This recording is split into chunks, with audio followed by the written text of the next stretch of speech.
I'm going to share a recent dating experience that I had. And inside of this teaching is going to be a few different sections, so make sure to stick with this until the end. The number one thing, approach matters. I really feel like a broken record having to say this over and over. If you are asking someone questions like, how are you? How was your weekend? Like really low substance inquiries from the jump, then you should expect not to receive a response.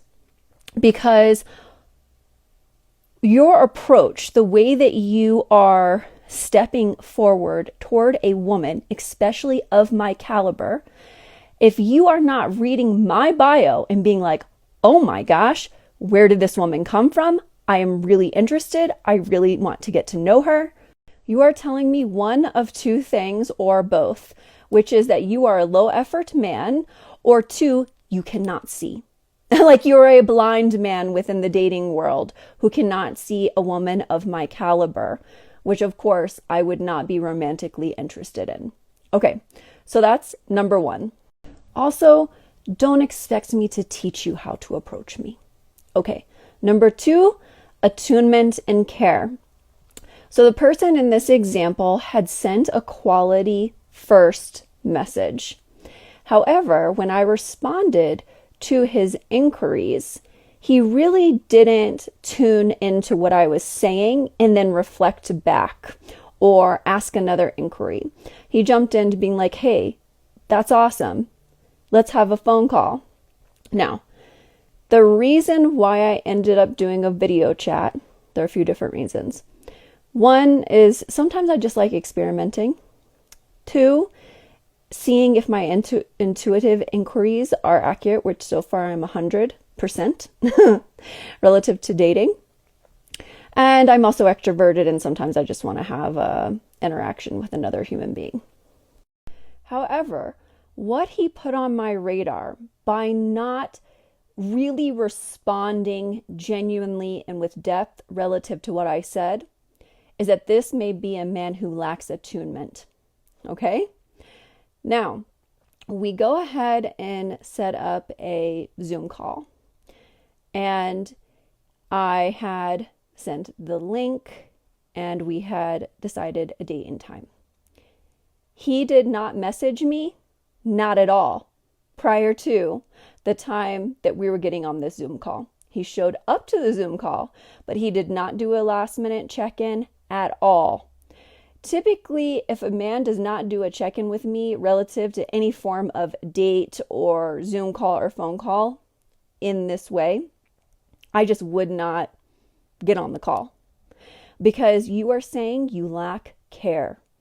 There's a exhibited lack of thoughtfulness, mindfulness, which is needed particularly relative to the masculine as a provision for the feminine so that she can feel safe in his presence, well taken care of, right? And so when that is missing, it is just a no for me.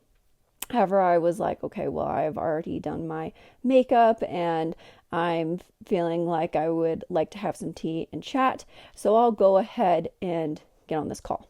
Now, here's something that I picked up intuitively. And so this is like a 3. Pay attention to the wisdom of your body and also pay attention to your intuition as a woman. So I read people. This is something that I do professionally. If you've ever had a one-on-one with me, you know that I drop in prior to our sessions. And when we get on the call, there's a lot of information that I have without you having said or shared anything at all. For this reason, more times than not, when I have a video Zoom kind of date, I typically have at least one question in mind based on what I have read in the field. For this person, it was, are you more of a thinker or a feeler?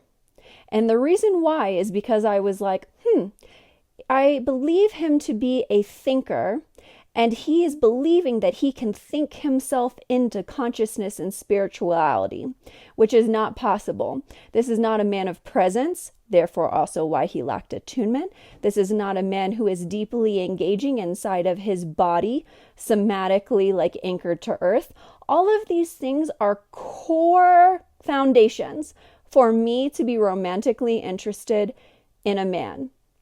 So we get on the call, and I immediately notice he's not particularly focused. He definitely cannot see me. He is not someone who is actually attuned. I asked him the question about, is he more of a thinker or a feeler? He could not give me a proper answer, which also is a X no for me, because in my membership group, TIE, one of the application questions is, are you more of a thinker or a feeler? If you cannot respond to that base level question, we're not operating at the same degree of consciousness. And it's also important for me as a deep feeler to know what your composition is, because feeling and something like telepathy go hand in hand. So if you are more of a thinker, then the likelihood that you're going to be able to attune to me and also telepathically commune with me is very, very low. Again, these are things that are very important to me. Okay. 4, you are allowed to leave at any point. I really want to communicate this for you women, because we are kind of imprinted in ways where we don't move with our knowing and our sovereignty in the ways that embodied powerful women do. If you submit to those imprints, you will believe that you can't immediately get off of a phone call. You can't immediately stop a Zoom call. You couldn't be in the middle of dinner and go, you know what, we're really not that compatible, and I think that I would prefer to just end this now, get up and leave. All of those things I have done. Men have not necessarily always responded positively. They're entitled. They expect some kind of deeper explanation and me to teach them about what it is to be compatible with me. They challenge my own knowing. None of it ultimately matters. He is not allowed to hold you in place. Like, he doesn't say when you go, right? You do. So when you're having a dating experience and you're noticing that there's incompatibility, especially if you are dating consciously, you're going to see numerous red flags far more easily.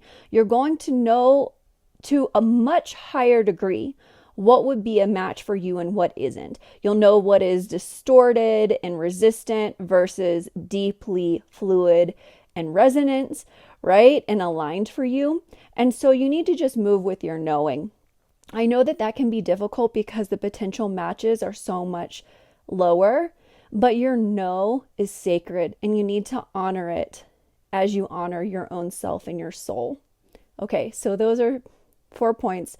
There's a lot more that I could share, but I hope that this has been supportive to you. If you are currently dating, if you are even in a relationship or you're forming a new foundation for a relationship, this is terrain that I work with people. I have a background in psychology, a background in marriage and family counseling and systems. I left my master's degree because it could not actually meet what it is to be dealing with truly karmic, high alchemy, cosmic, and sacred divine relationships, which I am very cued into. And so I do this work and provide this work to a very high level in a really rare to find way. My work is multidimensional, it is energetic, and it also is grounded, and it is deeply relational. So if these are things or terrain that you are navigating, make sure to reach out to me about my offerings.